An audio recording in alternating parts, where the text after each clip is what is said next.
မင်းနာမည်ပြော ကျွန်တော်နာမည်ကတင်လွင်မိုးပေါ့ ထင်လို့မဟုတ် တင်လွင်မိုးပေါ့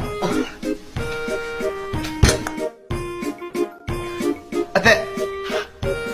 ဆရာကြီးကကျွန်တော်ငယ်ကြီးစားနာမည်ကိုသိတယ်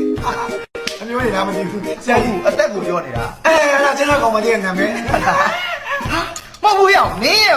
ဝိသက်ကြီးအသက်ကိုမေးနေတာမင်းအသက်ကိုမေးနေတာအသက်ဘယ်လောက်ရှိလဲမေးတာ ဟောကျွန်တော်တက်လားညံတော်မြင့်တာတက်ပြင်းညူ